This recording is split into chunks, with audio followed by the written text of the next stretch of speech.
कहते हैं उड़ान पंखों से नहीं हौसलों से होती है। इस कहावत को चरितार्थ किया है उत्तर प्रदेश के संभल जिले के ग्राम जनेटा निवासी मोहम्मद हनीफ उर्फ गुलाब की बहादुर बेटी साजिदा बी ने, जिसके दोनों हाथ एक दुखद हादसे में खुदा ने उससे छीन लिए। लेकिन उसके बाद भी उसने जीवन में हार नहीं मानी, बल्कि पूरे आत्मविश्वास से जीवन की दुश्वारियों का सामना करते हुए उन दुश्वारियों को बौना साबित कर दिया। हाथ कट गए थे, 6 क्लास में थी जब मेरे हाथ नहीं कटे थे। तो अब मैं कर लेती हूँ सारा ही काम, घर का सारा काम, रोटी बनाना और सिलाई भी कर लेती हूँ और पेंटिंग्स भी कर लेती हूँ, सारा ही काम कर लेती हूँ। ये करने का हौसला कहाँ से आता है तुम्हारे अंदर? परिवार से भी आता है और एक मेरे भैया हैं बहुत अच्छे, उनका नाम सहाबुद्दीन है, वो बहुत ज़्यादा हौसला देते हैं। अच्छा, टीवी चैनल के माध्यम से क्या मैसेज देना चाहोगी आप जो इस तरीके की लड़कियां हैं जिनके हाथ नहीं हैं? मैं यही कहना चाहूँगी कि वो हिम्मत ना हारें। हिम्मत हारने से कुछ नहीं होगा, अपने आप को खो बैठेंगी, अगर हिम्मत रखेंगी तो सब कुछ रखेंगी।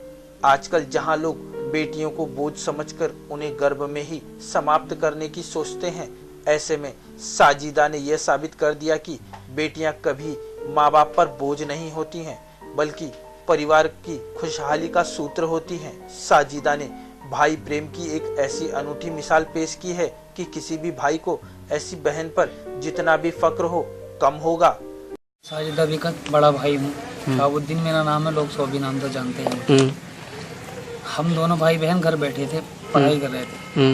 हमारी अम्मी ने हमसे कहा कि चलो भैंसों के लिए चारा काट लेते हैं। मैंने कहा चलो अम्मी, और मैं चले आए। ये घरों में से निकल के पहले चली गई। इसने जाके छोटा वाला इंजन था खुद ही स्टार्ट कर लिया। इसको शौक था पहले से ही, बचपन से ही काम करने का बहुत शौक था इसको। इसने वो खुद ही स्टार्ट कर लिया, वहाँ पे कोई और था नहीं। खुद ही मुट्ठा लगाया, तो पहले ही बच्ची थी जब छोटी थी, 6 क्लास में पढ़ती थी, तो इसका पैर हाथ चला गया था ही। इसने उसको खींचा सीधा हाथ से, तब तक वो भी फंस गया, दोनों ही कट गए। पड़ोस वालों को जब पता चला तब तक देर हो चुकी थी, बहुत आए लोग, निकाल लिए इसको। हम घर वालों में से तब भी कोई नहीं पहुंचा, हमें कुछ पता नहीं था। जब हम पहुंचे तब इसको देख के हाल बहुत बेहाल हो गया था। इसको हॉस्पिटल ले गए, वहाँ जाके इसने मुझसे कहा था कि भैया मेरे एग्जाम चल रहे हैं, इसके 6 क्लास के एग्जाम चल रहे थे उस टाइम। मेरे एग्जाम कैसे होंगे? मैंने कहा तेरे एग्जाम हो जाएंगे, तू पढ़ेगी, टेंशन मत ले। बोले मैं बेकार हो गई है। हमने सब परिवार वालों ने इसका बहुत हौसला बढ़ाया। उसी हौसले के कारण इसने आगे पढ़ाई शुरू की। हमने कहा हम तुझे पढ़ाएंगे। हमने जैसे भी घर में तंगी की, कुछ भी किया, लेकिन इसकी पढ़ाई के लिए पैसा बचाया। अब आगे इसकी पढ़ाई बहुत महंगी पड़ रही है। हमारे परिवार में इतनी सहायता नहीं है कि हम इसे और पढ़ा सकें। मेरी सरकार से बहुत ज़्यादा अपील ये रहेगी, मेरी बहन पढ़ने में बहुत तेज़ है और भी सारे अपने दैनिक कार्य रोज कर लेती, खुद ही कर लेती है। मैं ये चाहूँगा कि सरकार से मेरी अपील हाथ जोड़ के कि मेरी बहन के बारे में कुछ सोचे। इसको अभी तक सरकार से कोई सहायता नहीं मिली है। वैसे तो बहुत वो चलाते हैं, दावे करते हैं बेटियों के लिए, और ये तो विकलांग बेटी है, इसके लिए तो बहुत जल्द सोचना चाहिए उनको। तो मेरी यही अपील है सरकार से, अकेली सरकार से, कि इसके बारे में कुछ सोचें सर।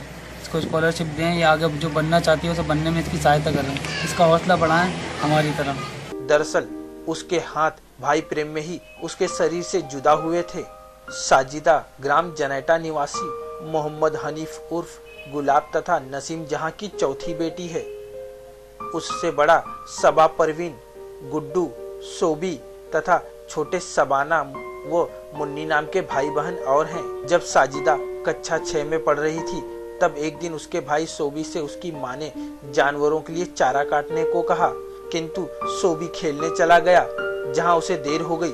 साजिदा ने सोचा कि भाई को डांट ना पड़े, इसलिए चारा काटने वो स्वयं चली गई, लेकिन होनी को कुछ और ही मंजूर था।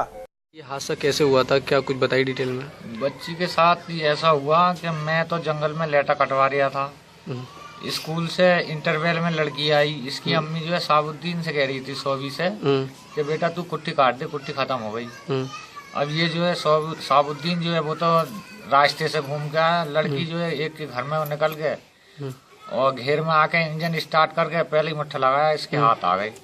छुड़ाने में दूसरा भी आ गया, घेर में कोई था ही नहीं। पड़ोस में जब खून के छींटे पहुंचे तो पड़ोस वाले आए तो वो इंजन बंद करा तो इसके हाथ निकाले। मुझे जंगल खबर पहुंची, इतने में जंगल से आया तो इतने घर वाले परिवार वाले जो ऐसा गाड़ी में डाल के अस्पताल ले गए। तो मैंने तो अस्पताल में जाके देखा तो इसके पट्टी बन चुकी जब तक। चारा काटते समय उसके दोनों हाथ मशीन में आ गए, जिससे उसका एक हाथ कलाई के ऊपर से तथा दूसरे हाथ की उंगलियां कट गईं। इसके बावजूद साजिदा ने जिंदगी की दुश्वारियों से कभी हार नहीं मानी। आज वो पढ़ाई लिखाई, खाना बनाने, सिलाई, कढ़ाई, पेंटिंग आदि से लेकर वह सभी कार्य बिना किसी के सहारे से स्वयं कर लेती है, जो शायद एक पूर्णतः स्वस्थ व्यक्ति भी नहीं कर पाएगा। साजिदा ने इस दुर्घटना के बाद भी छठे क्लास से आगे की अपनी पढ़ाई जारी रखी। हाई स्कूल में प्रथम श्रेणी में उत्तीर्ण होने पर उसके भाई सोबी ने खुश होकर उसे चांदी की पायलें उपहार में दी। साजिदा ने अपनी पढ़ाई का क्रम जारी रखते हुए इंटरमीडिएट की परीक्षा में प्रथम श्रेणी में उत्तीर्ण की। इस बार उसके भाई सोबी ने उसे सोने के कुंडल उपहार में दिए। आजकल Sajida NK Bhimji PG college Chandausi में बीए प्रथम वर्ष की छात्रा है। जिसके दोनों हाथ कटे हुए हैं, ये हमारे कॉलेज की छात्रा है। ग्रामीण अंचल को बिलोंग करती है, ग्रामीण क्षेत्र को बिलोंग करती है और यहाँ इसको हर तरह से इसको पूरी सहायता दी जा रही है, जिससे ये अपनी शिक्षा को कंटिन्यू रख सके। हम चाहते हैं कि ग्रेजुएशन कंप्लीट करने के बाद ये पोस्ट ग्रेजुएशन भी हमारे ही कॉलेज से करे। ये बहुत ही मेहनती और सज्जन लड़की है। महाविद्यालय की ओर से इसको जो भी सहायता दी जा सकती है वो सहायता इसको दी। क्या कभी किसी बात को लेकर साजिदा को यहाँ पर कोई दिक्कत परेशानियाँ भी आई, जैसे उसके हाथ में? नहीं, मेरे नॉलेज में तो ऐसा कुछ नहीं है कि कभी कोई परेशानी। क्या ये कॉलेज के लिए मिसाल है ये लड़की? या हमारे कॉलेज के लिए मिसाल है कि दोनों हाथ कटे हुए हैं और फिर भी वो लड़की अपनी एजुकेशन को पूरा करने में लगी हुई है। सीमा यादव नाम की उसकी एक घनिष्ठ मित्र है। दोनों में सगी बहनों जैसा प्यार है। साजिदा पढ़ाई के अलावा अन्य एक्टिविटीज में भी सक्रियता से भाग लेते हुए अपनी प्रतिभा की छाप छोड़ती है।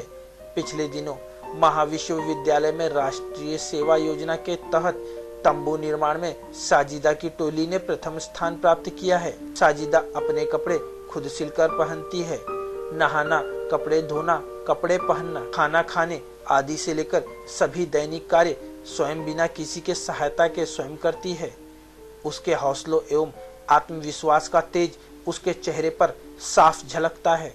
इस सब के बावजूद साजिदा ने किसी भी सरकारी अथवा समाज सेवी संस्था से कभी किसी सहायता की अपील नहीं की। न ही किसी सरकारी अथवा समाज सेवी संस्था ने बेटियों के बारे में बड़े बड़े दावे करने के बावजूद इस बेटी की कोई सुध नहीं ली। सरकार की तरफ से क्या मदद चाहती है? मैं चाहती हूँ सर कि वैसे तो बहुत बड़े दावे करती है सरकार, बट मेरे लिए तो कुछ नहीं किया है। स्कॉलरशिप भी नहीं और लैपटॉप भी कहा था कि लैपटॉप लेंगे जो इंटर पास करेगा, जबकि मेरे इंटर में फर्स्ट डिवीजन से भी ज़्यादा नंबर आए, फिर भी कुछ नहीं। मैं ये चाहूँगी कि थोड़ा बहुत देखें। सरकार ने कोई मदद नहीं करी है ना अभी तक आपकी? कुछ नहीं। समाज को ऐसी बहादुर बेटियों पर गर्व होना चाहिए। हम ऐसी बहादुर बेटी साजिदा के हौसलों एवं आत्मसम्मान को सलाम करते हैं।